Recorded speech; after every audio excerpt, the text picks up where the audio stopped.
Seorang ibu mendapatkan hadiah 5 juta rupiah setelah menemukan kucing yang hilang.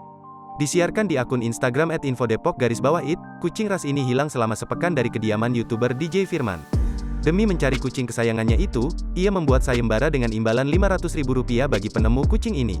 Karena tak kunjung ketemu, ia menaikkan imbalan hingga 5 juta rupiah.